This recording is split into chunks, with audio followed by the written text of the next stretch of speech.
Bhagavate Vasudevaya. Om Namo Bhagavate Vasudevaya. Om Namo Bhagavate Vasudevaya. Hare Krishna. A reading from the Srimad Bhagavatam, Canto 1, Chapter 5. We're on text 30. 1-530. Narada Muni is continuing his recitation of how he became who he is. Jnanam guhyatamam yattat sakshad bhagavaturitam anvavochan gamashanta kripaya dina vatsala. Translation and purport by His Divine Grace Srila Prabhupada. Srila Prabhupada ki jai. Translation: as they were leaving, those Bhaktivedantas who are very kind to poor-hearted souls instructed me in that most confidential subject, which is instructed by the personality of Godhead himself. Srila Prabhupada's purport: a pure Vedantist, or a Bhaktivedanta, instructs followers exactly according to the instructions of the Lord himself. The personality of Godhead, both in the Bhagavad Gita and in all other scriptures, has definitely instructed men to follow the Lord only. The Lord is the creator, maintainer, and annihilator of everything. The whole manifested creation is existing by his will, and by his will, when the whole show is finished, he will remain in his eternal abode with all his paraphernalia. Before the creation, he was there in the eternal abode, and after the annihilation, he will continue to remain. He's not therefore one of the created beings. He is transcendental. In the Bhagavad Gita, the Lord says that long, long before the instruction was imparted to Arjuna, the same was instructed to the sun god, and in course of time, the same instruction being wrongly handled and being broken, was again instructed to Arjuna because he was his perfect devotee and friend. Therefore, the instruction of the Lord can be understood by the devotees only, and no one else. The impersonalist who has no idea of the transcendental form of the Lord cannot understand this most confidential message of the Lord. The expression, quote, most confidential, is significant here because knowledge of devotional service is far, far above knowledge of impersonal Brahman. Jnana means ordinary knowledge, or any branch of knowledge. This knowledge develops up to the knowledge of impersonal Brahman. Above this, when it is partially mixed with devotion, such knowledge develops the knowledge of Paramatma, or the all-pervading Godhead. This is more confidential. But when such knowledge is turned into pure devotional service and the confidential part of devotion of transcendental knowledge is attained, it is called the most confidential knowledge. This most confidential knowledge was imparted by the Lord to Brahma, Arjuna, Uddhava, etc. Jai. Srimad Bhagavatam ki jai. Om Jnanatimirandhasya Jnananjanashakaya Chakshurmilitam Yena Tasmai Shri Gurave Namaha. Vanchakalpatarupyascha Kripasindhubhya eva cha Patitanam Pavanebhyo Vaishnavebhyo Namo Namaha.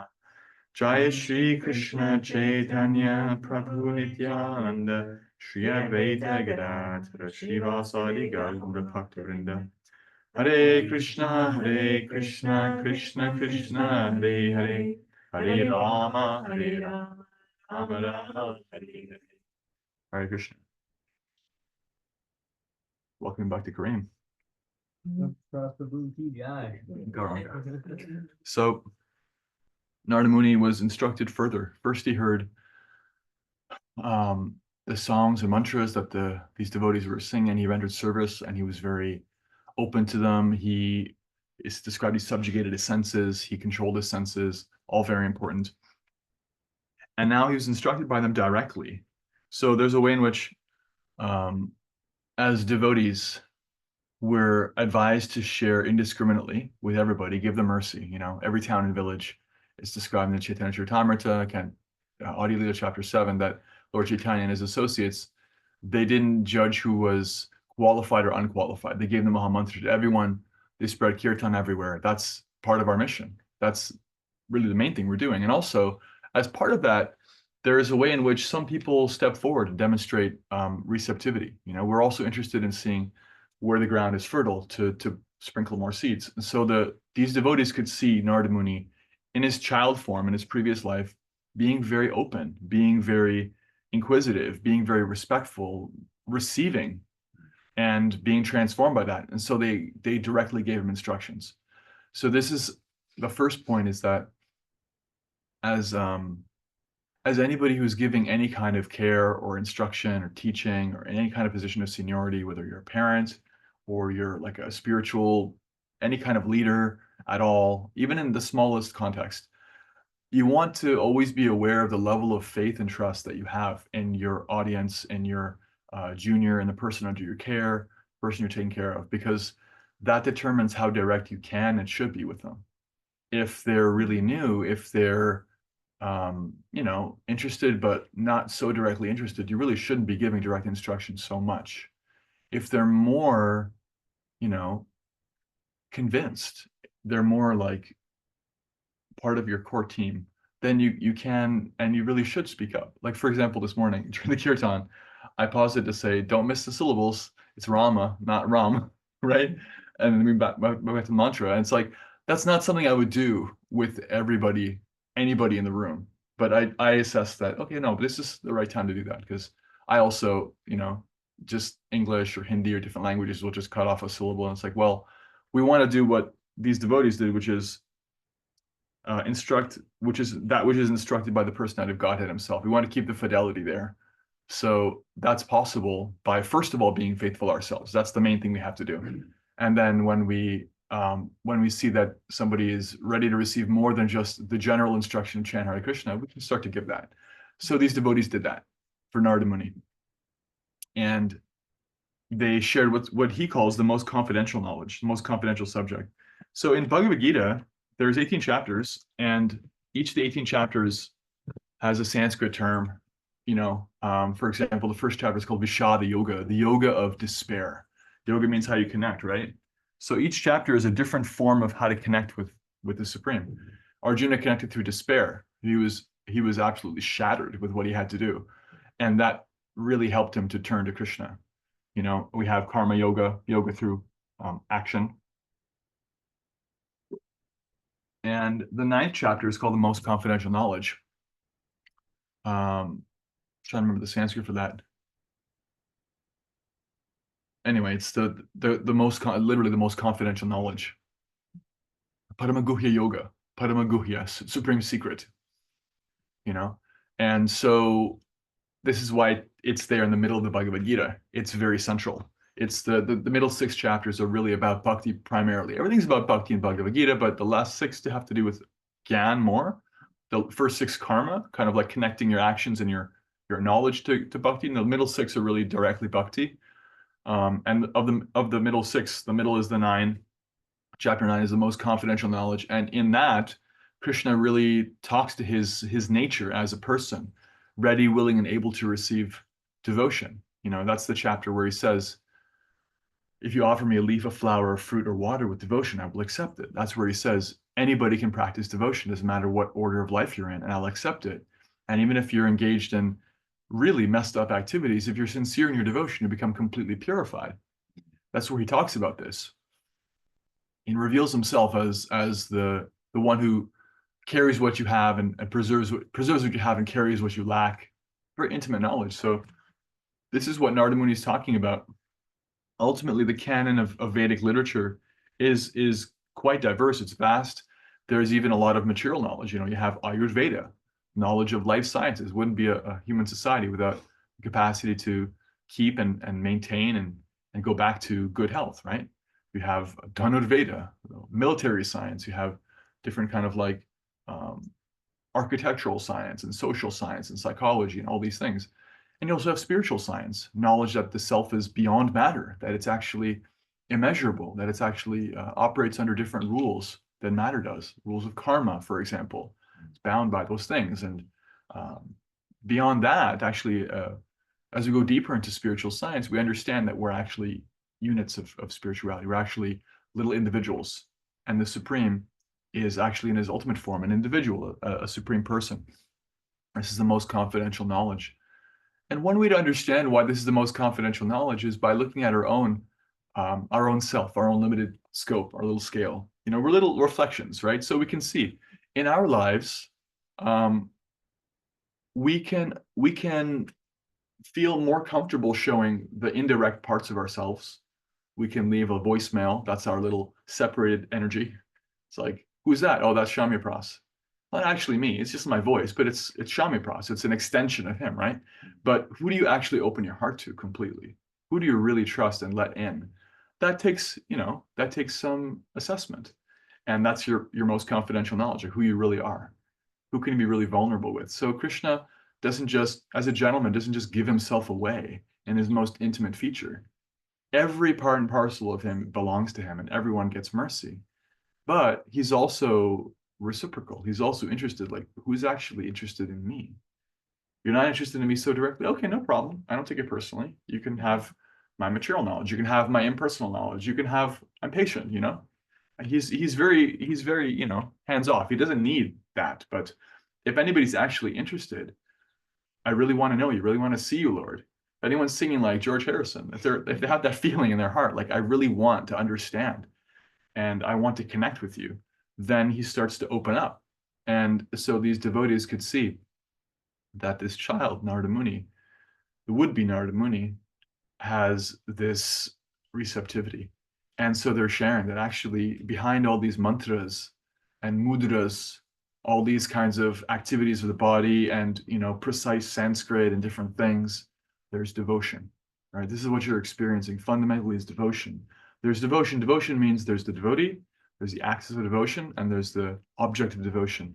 And here's some knowledge about the object of devotion, supreme beauty, supreme qualities, his activities. This is the most confidential knowledge.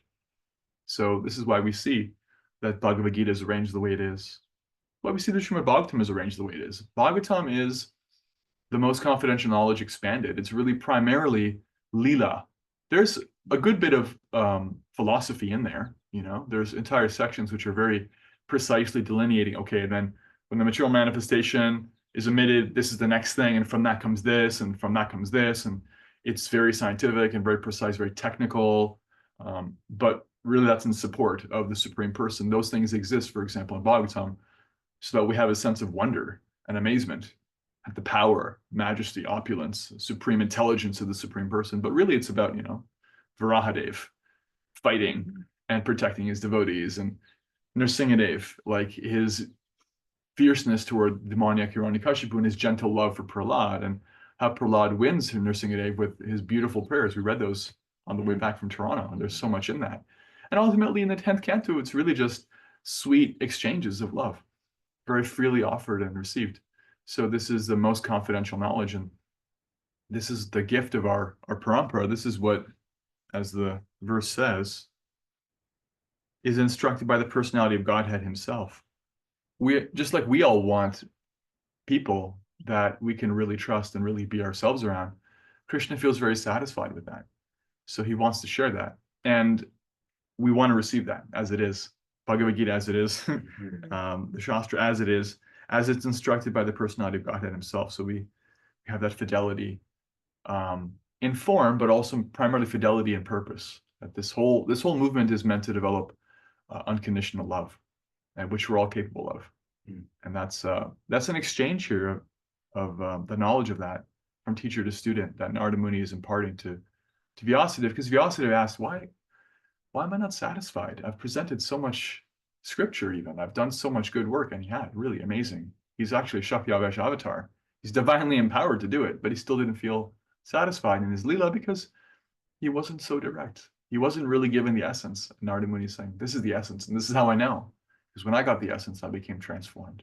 So you should share that essence too. So those are some thoughts. We heard about the essence of the Vedic literature is bhakti. This is why Prabhupada was given the title Bhakti Vedanta, bhakti as the essence, the anta, the end of Veda, the conclusion. And that's why he refers to these devotees as Bhakti Vedantas.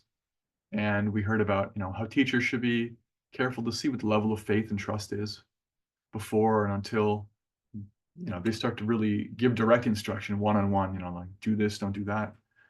And that, as receivers, little receivers, we're receiving ultimately this knowledge of Krishna as a person, which is very intimate, very vulnerable, very beautiful.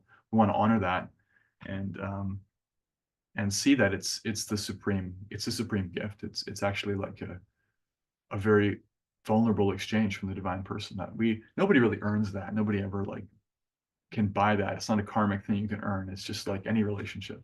Somebody just decides to show you their heart. So when Krishna does that, it's very touching, and it's the greatest gift.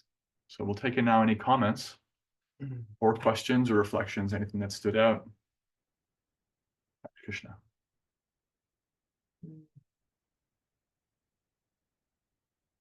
Maybe hear something. Mm-hmm. Make a comment like on how that consolidates with the conversation that Krishna has with the gopis about true friendship, Right. you know, and how he categorizes, you know, different levels, and then also his special mercy. Like, do you remember? Do you know which shloka I'm talking about? Yeah. So in the 10th canto, Krishna, he has beautiful pastimes in Vrindavan and he leaves. Apparently, actually in his unmanifest form, he stays in Vrindavan, but he leaves to fight demons, do other things in Dwarka and Mathura. But when he leaves, what it does is it creates this overflow of love that his residents, his devotees in Vrindavan have for him, especially like the gopis. And he's talking with them later about how it is that they're, I think it's later. Am I mistaken? He comes back. I mean, I have it. I can. Pull it up. Yeah. Yeah. He's talking about those who serve, to get something back. Mm-hmm. Like they start questioning him about love and relationships. So like the actual order of when things happens is escaping me right now, but he takes it as an opportunity to talk about, one's level of motivation, one's kinds of motivation, what one brings to relationships. He says, one kind of person, they serve only because they get something back. I don't really consider this love at all, he says. This is very mercantile. You can find this in the 10th canto of the Krishna book. Yeah, chapter 32. Right. So this is actually, he's still in Vrindavan, but he had been dancing with the gopis and then he left them. And they were looking for him and they were like, their hearts were on fire. When they found him, they began to like indirectly reproach him, And so they're having this conversation. She says, some people reciprocate the affection only of those who are affectionate toward them, while others show affection even to those who are indifferent or inimical. And yet others will not show affection toward anyone. Krishna, please properly explain this to me. He says, so-called friends who show affection for each other only to benefit themselves are actually selfish. They have no true friendship, nor are they following the true principles of religion, of dharma. Indeed, if they did not benefit for themselves, they would not reciprocate. Some people are genuinely merciful or, like parents, naturally affectionate. Such persons who devotedly serve even those who fail to reciprocate with them are following the true, faultless path of religion, and they are true well-wishers. Then there are those individuals who are spiritually self-satisfied, materially fulfilled, or by nature ungrateful, or simply envious of superiors. Such persons will not love even those who love them, what to speak of those who are inimical. But the reason I do not immediately reciprocate the affection of living beings, even when they worship me, O gopis, is I want to intensify their loving devotion. Mm-hmm. They then become like a poor man who has gained some wealth and then lost it, and who thus becomes so anxious about it that he can think of nothing else. It's like absence makes the heart grow fonder. Yeah, that's what he did to the gopis. He did that to them because he knew that's what they were capable of. They were completely on that level, completely dedicated to him. Longing and separation. That's why he gave them such longing. He puts them through a kind of a trial by fire that he knew they would pass. It also glorifies them because the level of devotion and sincerity and attachment they show is still talked about. It's still amazing. It's our gold standard for what bhakti really is at its highest pitch. So yeah, there's different motivations in relationships. I give because I'm getting something back, or I don't give at all because I'm just, like a loner. I'm completely satisfied as I am. Even spiritually, one can be like an impersonalist, like not interested in relationship. That's actually like, if one is on the spiritual platform, that's like Brahman realized, right? But really, mostly it's just like one is selfish or emotionally stunted or socially kind of, challenged in some way. But higher than these is when one gives for the sake of giving. And there are these levels of attachment in our relationship with Krishna. It's like the 7th chapter of Bhagavad Gita. He says, those who are looking for some wealth, looking to alleviate suffering, they can turn to me. Those who are intellectually curious, they can turn to me. Those who really want to know the supreme truth, in a way which is beyond curiosity, they also can turn to me. These are different levels of motivation. And he says, Udara Sera Evaite, they're all glorious, actually, because they turn to me. But all of them the one who actually wants to know me, who actually develops knowledge of me as I am, is the most glorious, because they're as good as me, he says in that section. So our level of motivation and relationships determines what we really get. You get what you give. And he's saying the same thing. Like any gentleman won't give himself to a stranger the way he gives himself to his beloved inner circle, right? So Krishna is the same. He knows his own value, and he also knows the receptivity of any given person. So our job is to assess what our level of motivation. Like, am I chanting Hare Krishna to feel good? That's okay. You'll feel good, but you can get beyond that. You can chant for deeper reasons. You can chant, as we heard in the section. What was Mahatma Prabhu was saying in that Japa book we read? Oh, to chant with emotion, Krishna, please purify me. Krishna, please bring me closer to you in my heart. Krishna, please let me serve you. Yeah, to meditate on these deeper meanings of the mantra that our acharyas have given. You know, Bhaktivinoda Thakur has a series of purports on the Mahamantra. Sometimes he breaks down each syllable. Prabhupada talks about it, the intentionality of the pure devotional platform. And we may not be there, but that's okay. It's important to hear about that. Just like it's important to hear about Narada Muni's pure devotion. It's important to hear what pure devotion is. So we can have a gold standard. We have to hear about the gopis. Otherwise, we don't know what the soul is capable of. We just think, my context is the whole thing. Like, whatever I know in my little tiny corner of the universe is all there is. That's what we're reduced to, is just our own context. So we have to hear about pure devotion. We have to hear about that which is beyond our context, so we can see how the heart can expand, how we can actually grow. A great example is the gopis. They didn't stop because he left them. They just became more in love with him. And he knew they would. I appreciate how you said that our whole movement is about that finding or having reconnecting to unconditional love, and that through we access that through like student to teacher, like through other people, right, other devotees. And I heard recently how faith is, not something that we deepen or have more of just only from reading books, but it's also through relationship and realization. Right? And that we can't just force ourselves to have it. We can't make ourselves have more of it, but how do we get more faith? Through being around people who have faith. It's a personal process because it's a personal goal. Right. Narada Muni too. He's around devotees. That's how he grows. We can see, like, you can't see at first. You don't even necessarily know Krishna is real or anything is real, but you do know that the devotion for him is real. That you can sense. It's palpable when you're around a devotee. Yeah. How they're aligned, how they move, what their motivations are. There's something sublime about it. Just like anything, when you're around anybody, you can feel, if you're around like a car salesman trying to throw a pitch at you, or you can feel like their motivation. They don't want me to be happy. They want me to give them money. It's commission breath. They have commission breath. I can smell it on them, right? So there's a way in which we pick up a great deal by seeing like the crystallized essence of what someone is just by being in the same room as them. This is why TED Talks exist. This is why, if someone has a concert, the fans don't just sit back and be like, yeah, I'm fine. I got the CD. I'm good. No, they throw out like $200 or more for a ticket. And the closer you are, the better they feel, because there is something sublime in personal association. Yeah. I feel like this directly connects to like what we just talked about in the Nectar of Devotion, is like Bhakti Rasa. It's like that experience, that feeling that you have when you read text and you start asking more questions and you start getting deeper into all things bhakti.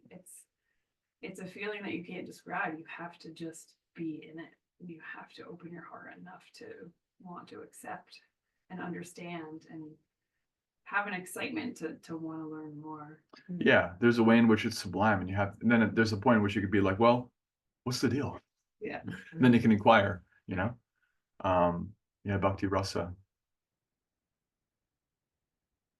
Yeah, and so when you're associating with a devotee, you're actually associating with the consequences of their own practices of bhakti, right? When you read, if you read in a mode of association, you're associated with Prabhupada. If you're with a devotee in person, you're associating with all the devotees they've associated with, all their mantras, all their japa, all their, what did they do in Kartik last year? Oh, their realization, because it's there in them, to the extent that they've received that, then you get that reflection back. Yeah. Any other reflections, comments, questions?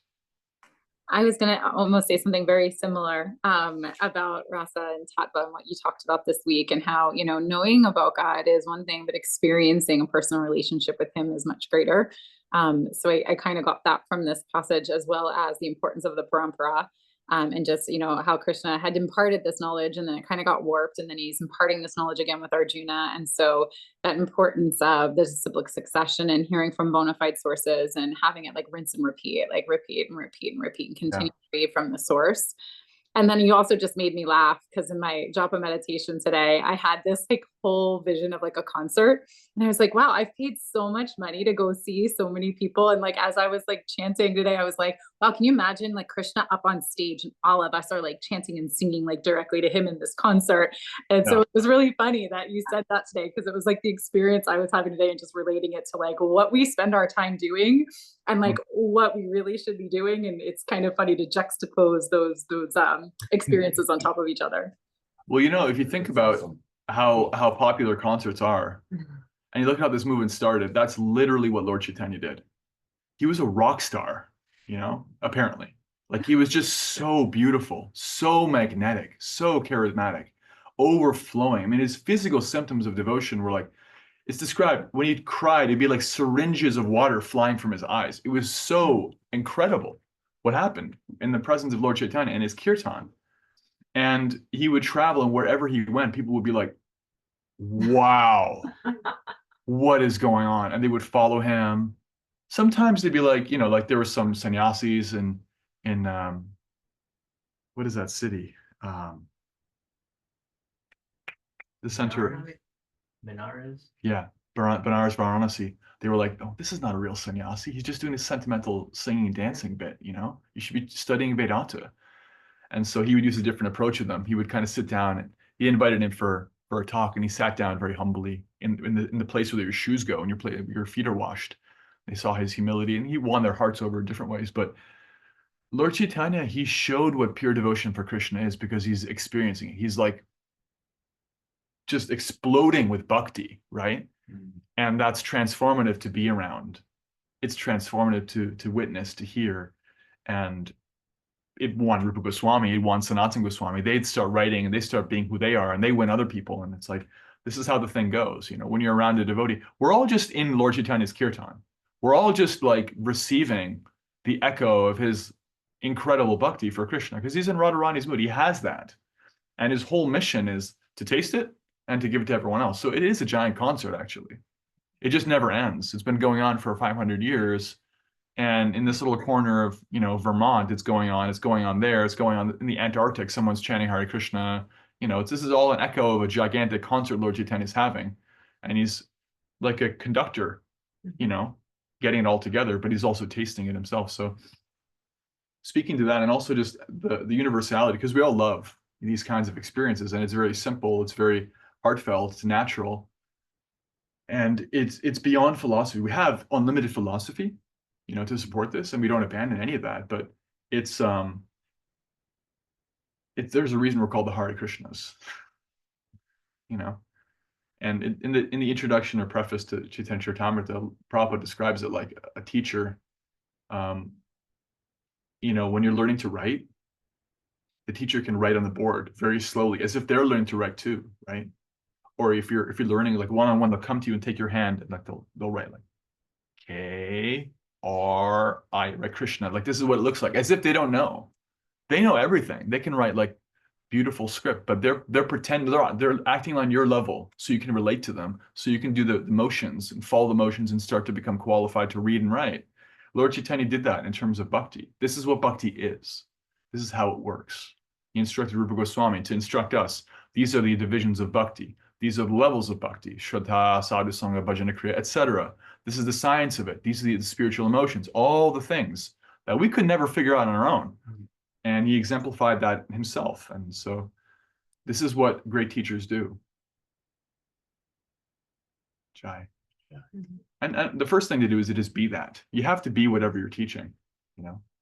you're teaching about something you don't really believe in, you don't really care about, it's not in your heart, it's very surface level. So we're receiving from those who are devotees. So they're talking about devotional service because it's their life. Jai, anything else? Questions, comments, reflections?